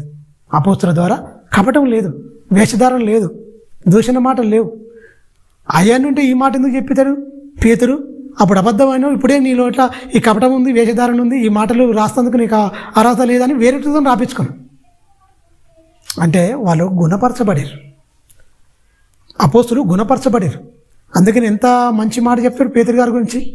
పేతురు, నీ బండ మీద నా సంఘమును కట్టెదను. సరే గమనించండి, సంఘ స్థాపకుడు అండి పేతురు గారు. అంటే 3 సార్లు అబద్ధం ఆడకముందుకి ఈ మాట చెప్తాడు తెలుసా? 3 సార్లు బొంకకు మునిపై మాట చెప్తాడు, చెప్పినాక ఈ మాట బొంకుతాడు ఆయన. అంటే యేసుక్రీస్తు భూత వర్తమాన భవిష్యత్తు తెలుసు కనుక, ప్రతి మనిషి హృదయ అంతరంగం ఏంటో తెలుసు కనుక నిలబడ్డాడు. పడిపోయినా నిలబడ్డాడు. నిలబడడం అంటే కొట్టినా కూడా ఈ పిచ్చిండు తప్ప తిరగబడలే. మలుకు అని ఒక సైనికుడు ఉంటాడు, కత్తి తీసి వరలో నుంచి కత్తి తీసి చెవు నరికేస్తాడు తెలుసా. చెవు పేతురు యేసుక్రీస్తు ఇలా అంటూ పెడతాడు, కత్తి పట్టుకున్నవాడు కత్తితోనే పోతాడు. పేతురు నీ కత్తి వరలో ఉంచు, అక్రమార్కుల్లో ఒకటిగా ఎంచబడాలని ఉన్నది కాబట్టి నువ్వు అలా పెట్టుకోమని నేనంటే నువ్వేంటి కత్తి తీసి నన్ను ఏం అర్థం చేసుకున్నాడు? దుష్టిని ఎదిరింపక కుడి చెంప మీద కొడితే ఎడమ చెంప తిప్పమని చెప్పలేదా? ఆ మాట ఇక్కడ మర్చిపోయినావు. కత్తి ఏదో వరలో పెట్టుకోమని కొనుక్కో, కత్తి కొనుక్కో పెట్టుకోమంటే నువ్వు ఇలా అర్థం చేసుకున్నావా? దుష్టిని ఎదిరింపక కుడి చెంప మీద కొడితే ఎడమ చెంప తిప్పన్న మాట ఎందుకు మర్చిపోయినాడు? కత్తి పట్టుకున్నవాడు కత్తితోనే పోతాడు. నీ కత్తి తీసి వరలో ఉంచు, వెమ్మటి తీసుకుపోయి చెవు అంటు పెడతాడు. ఆ చెవు తెగిపోతేనే కేసు అవుతుంది. చెవు కూడా అంటు పెట్టుకుని చెవు తెగిపోయిందని అక్కడ ప్రూఫ్ కూడా లేదు కదా. నేరస్తుడు అవుతానికి ఏమున్నది? చెవు తెగిపోతాడు, చెవు నరికిండని పేతురి మీద ఎవరి కేసు అవి ఉంటుందా? ఇలా పెట్టిన కనుక పేతురి మీద ఏ కేసు లేదు. అందరి శిక్ష మొత్తం భరించింది యేసు. ఆశ్చర్యపోయాడు. చెవు నరికితే కింద పడడం ఏంటి, రక్తం కారడం ఏంటి, ఇలా తీసి ఇలా పెడితే ఇలా అయిపోయింది ఏంటి ప్రభువా అంటే, నేను శిక్ష అర్హుడిని, నేను నన్ను ఆ శిక్షలోకి రాకుండా నన్ను తప్పించావా? నా మరణ శాపం నుంచి తప్పించావు, తప్పించడానికి సిలువెక్కుతున్నావు. ఈ మామూలుగా ఈ బాహ్య సంబంధంగా నేను చేసిన తప్పుకు నేను జైల్లో ఉండాలి. అసలు సైనికుని కొట్టడం మాట్లాడి తీసుకుపోతారు. అక్కడ వేస్తే ఎన్నేళ్ళు ఉండాలో తెలియదుగా. ప్రభుత్వ అధికారం మీద తిరగబడితే ఏమైపోద్ది? చాలా కఠినంగా ఉంటాయి శిక్షలు. మరి ఆ శిక్ష తప్పించినట్టే కదా. ప్రూఫే లేదు, ఆ చెవు తీసిలా అడ్డు పెట్టేసి అయిపోయింది. అంటే ఆ చెవే కాదు, బాహ్య సంబంధంగా చెరలోకి వెళ్ళలేదు, ఆత్మ సంబంధం కూడా ఏమైపోయాడు? అంధకార సంబంధమైన క్రియల్లో కూడా అక్కడి నుంచి విడిపించడం మీరు గమనించండి. బాగా అర్థం చేసుకోండి యేసుక్రీస్తును. ఎవరు? పేతురు గారు. బాగా అర్థం చేసుకోండి, చక్కగా బ్రతికిండు. అందుకే ఈ మాట చెప్తుండు, ఆయన దూషింపబడ్డాడు, బదులు దూషింపలేదు. ఆయనని మన నిమిత్తమే ఆయన కోసం అంటే ఏమీ చేసుకోలే. ఎవరి కోసం పుట్టిండండి? ఆయన కోసం పుట్టాడా? పుట్టుక మన కోసమే, బ్రతుకుడు మన కోసమే, చనిపోవడం కూడా మన కోసమే. అసలు మనకేం అర్థమైంది? ఆయన ఏమంటాడు ఇక్కడ ఒక మాట, మీ నిమిత్తం నేను ప్రాణం పెట్టాను కనుక మీ సహోదరుల నిమిత్తం మీరు ప్రాణం పెట్టే బద్దులై ఉన్నారన్నాడు. ఆ మాట బైబిల్లో అయిపోయింది. ప్రాణం తీత్తేలాగా తయారయ్యి తప్ప ప్రాణం పెడితే ఎక్కడ ఉండరు. యేసులాగా నువ్వు సిలువెక్కమని చెప్పలే. సందేహపడి వారి మీద కనికరపడి అగ్నిలో నుండి లాగినట్టు కొద్ది మందిని లాగండి అని చెప్తాడు యూదాలో. యేసుక్రీస్తు తమ్ముడే యూదా పత్రిక రాస్తే ఒకటే పత్రిక 25 వచనాలు ఉంటాయి. ఆ 22 వచనంలో రాయబడ్డది ఆ మాట. సందేహపడి వారి మీద కనికరపడినట్లు మీరు కొంతమందిని కనికరించి అగ్నిలో లాగినట్టు కొద్దిమందిని లాగండి అని చెప్పిండు. బైబిల్లో ఉన్న ఎంతమంది ఉన్నారో భక్తులు అంతమంది వాళ్ళ నియమాన్ని, ఆ భక్తిని సంపూర్ణంగా చేసుకుని దేవుని గురించి గొప్పగా బ్రతికి వెళ్ళిపోయారు. ఇప్పుడు వాళ్ళు లేరు, మనం ఉన్నాం. వాళ్ళు లేరు, మనం ఉన్నాం. మరి మన గురించి గొప్పగా దేవుడు అనుకునేటట్టుగా మన మారు మనసు, మన భక్తి ఉందా అండి? దూషింపబడి బదులు దూషింపలేదు అంటుండు. ఒక్క మాట అంటే మనం తట్టుకోలేం. ఇంట్లో వాళ్ళనే తట్టుకోలేం, ఇంకా బయట వాళ్ళంటే ఇక అయిపోయినట్టే. ఇక ఇంట్లో వాళ్ళని ఒక మాట అంటేనే తట్టుకోలేని పరిస్థితులు ఉన్నాయి. అంటే ఎక్కడ క్రీస్తు స్వరూప్యత వచ్చింది? ఎక్కడ పండుగ చేసుకుంటాం సిద్ధమైన నువ్వు? వరుడు రావడానికి సమీపించిస్తుండు, ఆయన సిద్ధంగా ఉన్నాడు. మరి వధువు ఎదిగిందా? పెళ్లి చేసుకోవడానికి సిద్ధంగా ఉందా? ఎదగడం అంటే ఏంటి? క్రీస్తులో గుణాలండి, గుణాలు, మంచి గుణ లక్షణాలు సంతరించుకుందా వధువు సంతరించుకుందా? వరుడు వచ్చే అలా అవుతుంది. వచ్చే వాళ్ళకు పుట్టినా నువ్వు చేసుకుంటా, నీకు ఏమర్థమైంది అసలు? ఆయన రాకడ సమీపంగా ఉంది, వస్తాడు, రెడీగా ఉన్నాడు. మరి వధువు ఎదిగిందా? వయసు వచ్చిందా వధువుకు? భక్తిలో వచ్చిందా? క్యారెక్టర్లో క్రీస్తు అనుకున్న గుణలక్షణాలు వచ్చినాయా? ఆత్మ సంబంధంగా ఆలోచించాడు, శరీర సంబంధం కాదు. ఈ వయసు కాదు, శరీర సంబంధంగా కాదు, ఆత్మ సంబంధంగా ఆలోచిస్తే ఆయన అనుకున్నట్టుగా రెడీ అయిందా వధువు? అలా అయి పండుగ చేసుకోరే, దేవుడు మస్తు సంతోషిస్తాడు. అలా కాకుండా నువ్వు ఎన్ని పండుగలు చేసుకుని ఆయన బాధ పెట్టాడు తప్ప సంతోష పెట్టాడు ఒక్కటి ఉండదు. రెడీ అయిందా మరి వధువు? అలంకరణ అంటే గుణాలు, పైరూప అలంకరణ ఆయనకు అవసరం లేదు. అంతరంగ స్వభావ అలంకరణ, సాధువైనట్టు మృదువైనట్టు గుణమైన అక్షయమైన అలంకరణ నీ అంతరంగ స్వభావంకున్నదా? వచ్చిందా? వస్తే పండుగ చేసుకో, ఇబ్బంది ఏం లేదు. ఇలా ప్రశ్నించుకుంటూ వాక్యం చెప్తే సంఘంలో ఎలా ఉంటుంది ఎక్కినా చాలా బాధపడిపోతారు. ఇదేంది కథ, ఏంది ఆనందం ఏందని. నిన్ను ఆనందపడితే ఎప్పుడు ఆనందపడే మారు మనసుకు తగిన వాళ్ళు ఫలిస్తారన్నాడు. కింది వచ్చిన నాన్న ఇంకా 23. ఆయన దూషింపబడి బదులు దూషింపలేదు. ఆయన శ్రమ పెట్టబడి బెదిరింపక న్యాయముగా తీర్పు తీర్చు దేవునికి తన్ను తాను అప్పగించుకును.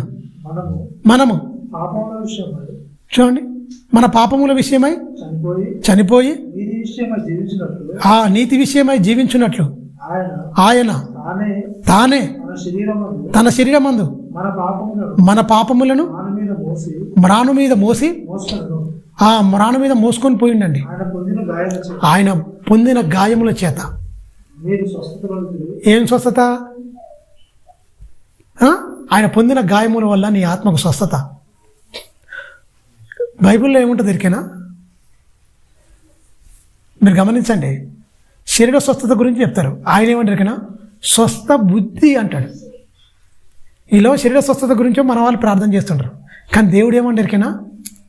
బుద్ధికి స్వస్థత ఇస్తా అంటుండే. ఇప్పుడు కొత్త నిబంధన, నూతన నిబంధన స్వస్థ బుద్ధి కలిగి కావాల్సింది ఎక్కడ కావాలంట ఇప్పుడు? స్వస్థత బుద్ధికి. స్వస్థ బుద్ధి కలిగి ఉండండి అంటాడు. ఆయన గాయముల చేత నీకు స్వస్థత, నీ బుద్ధికి స్వస్థత కావాలి. తెలుసా? బుద్ధికి స్వస్థత కావాలి. ఆయన గాయముల చేత యెషయా గ్రంథంలో రాయబడ్డ మాట ఇక్కడ కోట్ చేస్తుండు. 53వ అధ్యాయంలో రాయబడ్డ మాట ఇక్కడ కోట్ చేసి చెప్తుండు. ఎవరు? పేతురు గారు అర్థం చేసుకొని అక్కడ రాయబడ్డ ప్రవచన మాట ఇగో ఇక్కడ నెరవేరుతుందయ్యా. ఆయన గాయపడ్డాడు కదా, ఆయన మొత్తం ఇదైపోయింది కదా, శిలువ మీద మోసుకొని పోయింది కదా మొత్తము. ఆయా గాయముల చేత స్వస్థత దేనికి? బుద్ధికి రావాలి. బుద్ధి కానీ ఓడి చెప్పడు. ఈ వంటి స్వస్థత ఖచ్చితంగా ఇస్తాడు ఆయనకి ఇష్టమైతే. కనుక ఆయనకి ఏ స్వస్థత కావాలని కోరుకుంటారు కానీ దేవుడు రియల్గా నీ బుద్ధికి స్వస్థత కావాలి. చెడిపోయినది నీ హృదయం, బుద్ధి బాగలేదు, నీ బుద్ధికి స్వస్థత ఇస్తా అన్నాడు. కింది వచ్చిన నాన్న, మీరు గొర్రెవలే తప్పిపోతిరి. గొర్రెలు ఏమైపోయినాయి? తప్పిపోయినాయి. గొర్రెల వల్ల మీరు తప్పిపోతిరి. కానీ ఇప్పుడు మీ ఆత్మల అంటే యేసుక్రీస్తు మీ ఆత్మల కాపరియు అధ్యక్షుడునైనా ఆయన వైపుకు మళ్ళీ ఉన్నారు. చెదరగొట్టబడ్డాం, మొత్తం చెల్లా చెదరైపోయినాం, దారి ఏది లేదు మనకు. అందుకని నేనే మార్గం సత్యము జీవము అన్నాడు. మార్గం చూపిస్తుందుకు వచ్చాను. మార్గం తప్పిపోయిన వాళ్ళందరినీ ఐక్యపరిచి ఒక మార్గంలో నడిపించడానికి ప్రధాన కాపరి అయిన క్రీస్తు వచ్చాడు. మరి ఆయనే, మీరు గమనించండి, ఆయన కాపరిగా ఉంటే నువ్వు ఖచ్చితంగా ఆయన చేతి కిందనే ఉన్నావా? ఆయన చెప్పినట్టే వింటున్నామంటే ఆయన మాట వినమండి. ఆయన మాట ఎవడైతే వినకపోతే, ఆ ప్రవక్త మాట ఎవడైతే వినడో వాడు సర్వనాశనం అయిపోతాడని చెప్పిండు. పేతురు గారు చెప్పిండు. అవునా? ఇప్పుడే మనం చదువుకున్నాం. క్రీస్తు మాట వినకపోతే దూషింపబడి బదులు దూషింపలేడు. నువ్వు దూషింపబడిన కాదాడా? అలా దూషిస్తున్నావు అంటే నువ్వు ఆజ్ఞ అతిక్రమం పాపమే ఇక నీకు. తెలుసా? దూషింపబడి ఆయన బదులు దూషింపలేదు. నువ్వు దూషిస్తున్నావు అంటే అర్థం ఏంటి? ఆ ప్రవక్త మాట నువ్వు మీరినట్ట పాటించినట్ట? మీరినట్టు. మీరిన వాళ్ళు ఏమవుతారు?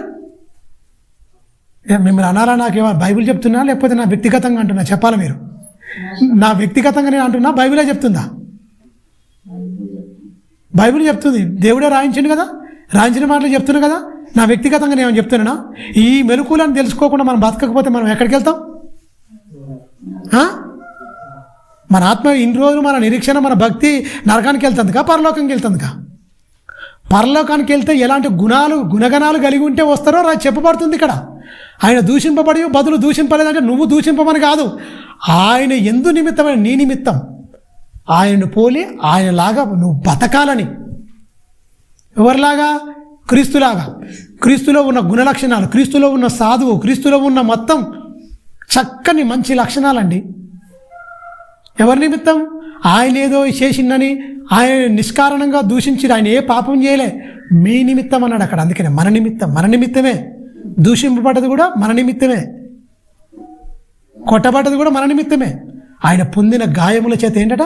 మనకు స్వస్థత. ఏం స్వస్థత? ఏం స్వస్థత? రోగాలకా? బుద్ధికా? రోగంతో వచ్చి రోగం ఉండి చచ్చిపోయినా కూడా నీకు పరలోకం ఉంటుంది. బుద్ధికి స్వస్థత లేకుండా పాపంతో ఉంటే నువ్వు నరకానికి వెళ్ళిపోతావు. తెలుసా? రోగము మీకు అందరికి తెలుసు. నాకు ఒక 5-6 నెలల నుంచి, ఇప్పుడు 7-8 నెలలు అవుతున్నట్టు సుమారు. మంటలు పోటు చాలా ఇబ్బందిగా ఉన్నా. నన్ను ఒకరు పిలుచుకున్నాను, కొద్దిగా నేను చచ్చిపోయినా అనుకో, నీకు ఈ రోగం ఉంది కనుక నీకు పరలోకం రానేరా అనడు. తెలుసా? నా హృదయంలో ఎలాంటి కపటం, ఎలాంటి కల్మషం లేకుండా యథార్థంగా నేను వాక్యం అనే పాలన అపేక్షించి నీతిగా నేను బతికినా అనుకోండి, రోగం ఉన్నా కూడా చచ్చిపోయినా కూడా నాకు పరలోకానికి అడ్డం ఏదొత్త దొరికినా, వెళ్ళకుండా ఆపేది ఏది దొరికినా పాపం. రోగం కాదు.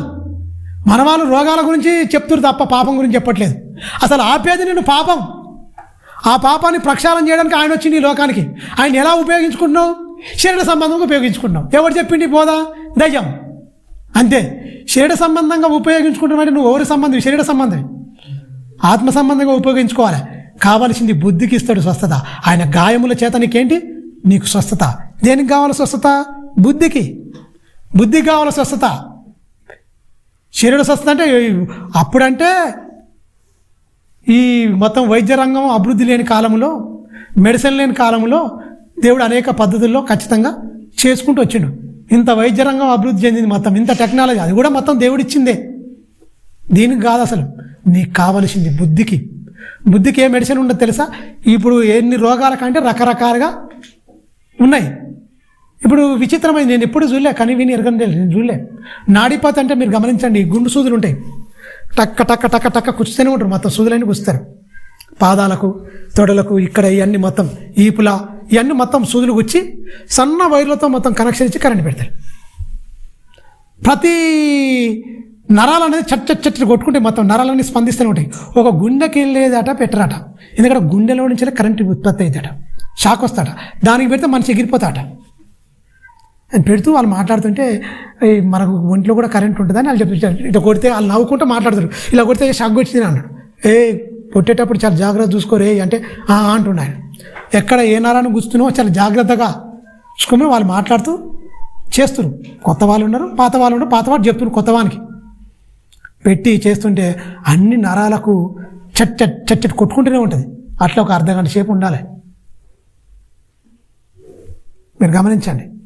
నాడీపతి అంటారు దాన్ని. నాడీపతి అన్ని ఇట్లా కూర్చి మొత్తం రాగి బొయ్యలు అంటేసి కథం కరెంట్ పెడతారు. ఇక పెంచుతారు, ఎంత శాతం పెంచాలి అని పెంచి వదిలి పెడతారు. దానికి ఎట్లా ఇది ఏం కథ అంటే, ఇక నా నరాలకు ఇక్కడ పిక్కలో నరాలు ముడతలు పడి ఉండే, ఇట్లా బెండు వచ్చి నాకు ఉండే. ఈ కరెంట్ షాక్ పెట్టినాకంటే ఆడికి పోయినాకంటే నరాలు ఏం కనిపిస్తలేదు, సాప్ అయిపోయినాయి మొత్తం. అందుకే టీవీలో చూడండి, మీకు నొప్పి లేకుండా మొత్తం క్యూర్ అవుతుంది అది అడ్వర్టైజ్మెంట్ ఇస్తారు కదా. కానీ ఏంటరికైనా ఆ నరాలకు పెట్టడం వల్ల ఏంటంటే క్లియర్ అయిపోతున్నాయి. మొన్న చూసి ఒక 60% మొత్తం తగ్గిందండి, ఇంకా 40% దాకా ఉంది. వస్తే మొత్తం క్లియర్ అయిపోద్ది చాలా వరకు. మీకు ఇది తొందరగా తగ్గుతుందంటే మీకు ఏ అలవాటు లేకపోవడమే. అంటే నీకేమైనా ఆల్కహాల్ కింది నాకు అన్నీ ఏం లే, స్మోకింగ్ నాకు ఏం ఉండే ఏం చేయాలి. అందుకనే తొందరగా క్యూర్ అవుతుంది. కొంతమంది సంవత్సరాలు కూడా పడుతుంది, బాధపడవలసిందే. మంటలు పోట్లు ఉంటాయి, మొత్తం నిద్ర కూడా ఉండదు. ఇవన్నీ ఉంటున్నాయి వాడికి జాగ్రత్త చూసుకో అంటే తెలిసిపోతుంది శరీరం. అప్పుడు మెత్తగా ఉండేది, ఇప్పుడు గట్టి పడుతుంది. మళ్ళీ ఎప్పటిలాగా నీకు పూర్వం అంటే ఫస్ట్ ఎలాగుందో సేమ్ అలా అవుతుంది. ఏదైతే నరాలు బలహీనపడ్డాయో అన్ని బలాన్ని తెచ్చుకోవడానికి మొత్తం ట్రీట్మెంట్ చేస్తున్నాం మేము. ఈ తలలో అయితే మొత్తం మొన్న అయితే ఒక 15 దాకా కూర్చుండి, మొత్తం ఎక్కడెక్కడెక్కడ టకటకటక కూర్చుండి. ఇక్కడ ఐస్ బ్రోస్లో ఇక్కడ మొత్తం కూర్చుండి. చెవులకు నరాల మీద నరాలు పట్టుకొని టక్కడ కూస్తారు అంతే. పెడితేనే ఉంటుంది బాధ. అప్పుడు అనిపిస్తుంది అసలు నేను పోయినప్పుడల్లా ఇవి పెడతాప్పుడు ఏసుక్రీస్తే గుర్తొచ్చాడు. ఎందుకు ఇవన్నీ చినిగిపోయినాయి, ఇవన్నీ కూర్చుండు, ఇవన్నీ చేసినా కూడా మా అనుభవం ఎట్ట తట్టుకుండు. ఈ చిన్నయే తట్టుకోలేకపోతున్నా ప్రభువా. నేను పోయినప్పుడల్లా పండుకున్నప్పుడల్లా అదే కళ్ళ ముంగట ఆయన ఇమాజినేషన్ మొత్తం క్రీస్తు మీ కనుల ఎదుట ప్రదర్శించలేదా? గలతీ పత్రికలో ఉంటుంది. ఎవడు మిమ్మల్ని మోసపరచను, మీ కనుల ఎదుటనే ప్రదర్శింపబడి అంటే చూసిరు కదా, అలా చెప్పాను కదా, ఎలా సిలువేయబడ్డాడో మీకు కనుల ఎదుట ప్రదర్శించినట్టుగా నేను చెప్పాను కదా, క్రీస్తుని పరిచయం చేశాను కదా. ఎవడు మిమ్మల్ని భ్రమపరిచాను అంటాడు అపోస్తున్న పౌలు గారు గలతీలో ఉన్న సంఘానికి.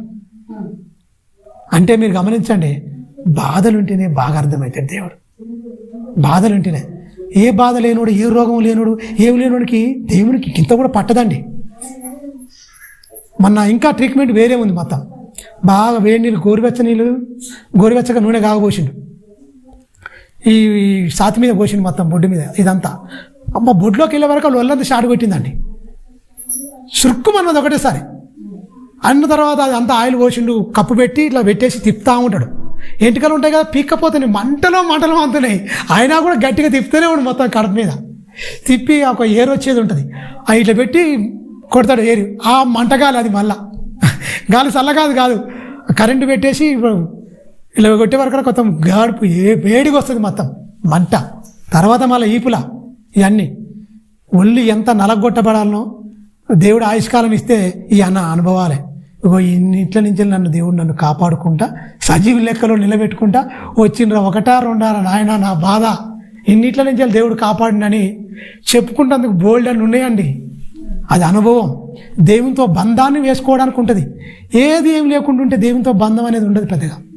అనుక్షణం నీకు గుర్తు రావాలి, దేవుడు నీకు బాగా అర్థం కావాలి అంటే ఏదో ఒకటి ఉంటేనే బాగా అర్థమవుతట్టుంది ప్రభువా, లేకపోతే పెద్దగా అర్థం కాదు ఈ సమాజానికి. అందుకని అపోస్తులు చూడండి బాగా అర్థమైంది, ప్రవక్తలు చూడండి బాగా అర్థమైంది. ఇప్పుడు వాళ్ళకి ఎందుకు అర్థమవుతలేరు? అందుకనే క్రీస్తు మరణములోనికి మేము మరణానుభవంలోనికి వెళ్ళినామంటాడు. క్రీస్తు ఏమైపోయినాట? మరణానుభవంలోనికి వెళ్ళినట్లు పౌలు గారు. అయితే క్రీస్తు యొక్క మరణానుభవంలోనికి నేను వెళ్ళాను అంటే మీరు గమనించండి, ఆయన అనుభవం వీళ్ళకి వచ్చేసింది బతుకున్నప్పుడే. అంటే క్రీస్తుని అంత బాగా అర్థం చేసుకున్నారు. మీరు గమనించండి, పాపము ఉంటే మనం పరలోకం వెళ్ళాం. బాధలున్నా, రోగాలున్నా, నొప్పులున్నా, శరీర సంబంధమైన ఎలాంటి రోగం ఉన్నా చచ్చిపోతే ఖచ్చితంగా పరలోకం ఇస్తాడు దేవుడు. దానికి బెస్ట్ ఎగ్జాంపుల్ ధనవంతుడు లాజరు ఎగ్జాంపుల్ యేసుక్రీస్తు చెప్పిన మాటే లూకాసు వార్త 16వ అధ్యాయం ఉంటుంది. మీరు గమనించండి, అదే పాపం ఉన్నది, ఆరోగ్యం బాగుంది, పాపం ఉన్నది, పరలోకానికి వెళ్ళలే, అంటే పరదేశికి వెళ్ళలే, నీతిమంతుల దగ్గరికి వెళ్ళలే, అది అడ్డైపోయింది, నరకానికి వెళ్ళిపోయాడు. ఆరోగ్యం మొత్తం కూలిపోయింది, ఎక్కడికి వెళ్ళిపోయాడు? పరదేశంలోకి వెళ్ళిపోయాడు. ఆరోగ్యము లేకపోయినా అనారోగ్యంతో ఉన్నా సరే అదే మనకు బండ గుర్తు. మీరు గమనించండి, దూషింపబడి బదులు దూషింపలేదు ఆయన. అందుకనే మన బుద్ధికి స్వస్థత వచ్చిందనుకోండి, ఎవరేమనుకున్నా పోనీ అంటాం, ఎవరేమనుకున్నా ఏమో వదిలిపెడతాం. అందుకనే క్రైస్తవులకు కావలసింది స్వస్థత, బుద్ధికి కావాలి, బుద్ధికి కావాలి స్వస్థత. బాగా గమనించండి, బుద్ధికి కావాలి. ఆయన పొందిన గాయముల వల్ల మనకు స్వస్థత. నీ బుద్ధి మార్చుకోమన్నాడు. నువ్వు మారు మనసు పొందమన్నదే ఆ గాయాల పాలవ్వడం, శరీరం మొత్తం చీల్చబడడం, దున్నబడడం, అదే కారణం. ఎంతమందికి అర్థమైంది? శరీర స్వస్థత కావాలని మొత్తం కానీ నా బుద్ధికి స్వస్థత కావాలి ప్రభువా, నాకు అది ఇయ్యి, అందు నిమిత్తమే కదా నువ్వు అక్కడ యాగమైపోయింది అని ఎవరన్నా అంటారా? కింది వచ్చిన చదివినాను, ముగించుకుందాం.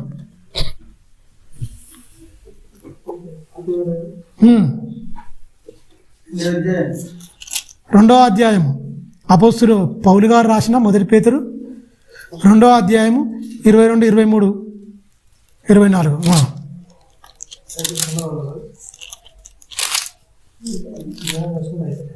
లేదు, గాయము, ఆయన పొందిన గాయముల వల్ల ఏంటట?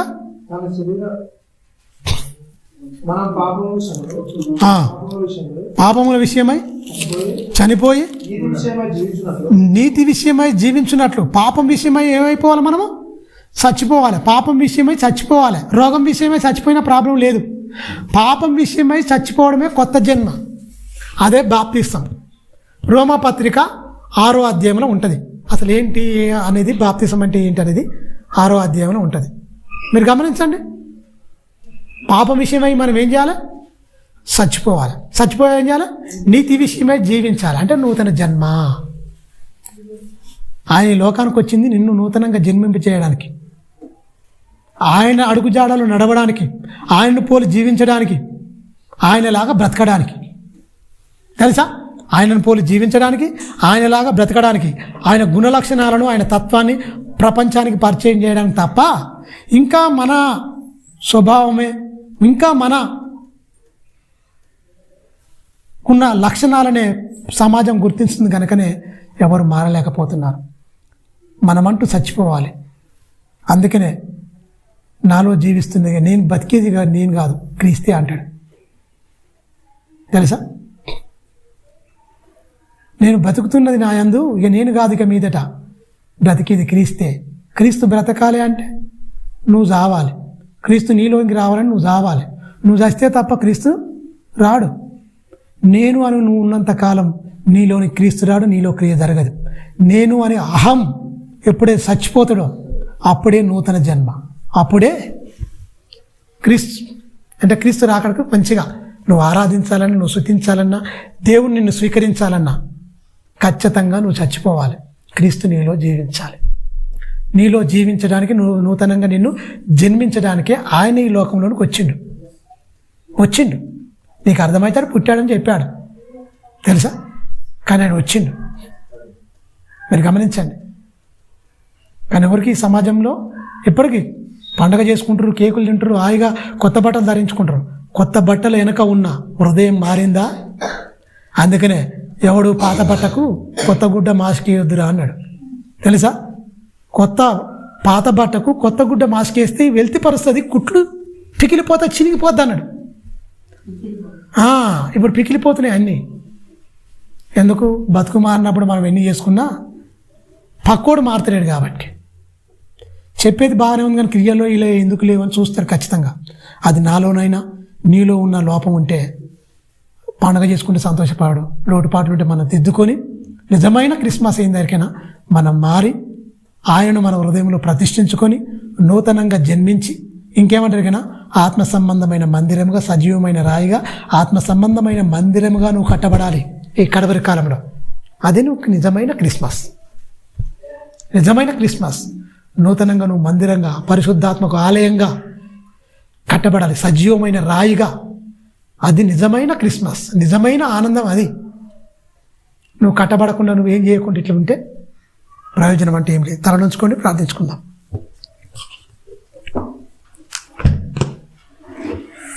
పరిశుద్ధుడమైన మా తండ్రి, నీ దయగల హస్తాలకు నీ బిడ్డలమైన మమ్మల్ని మేము అప్పగించుకుంటున్నాం.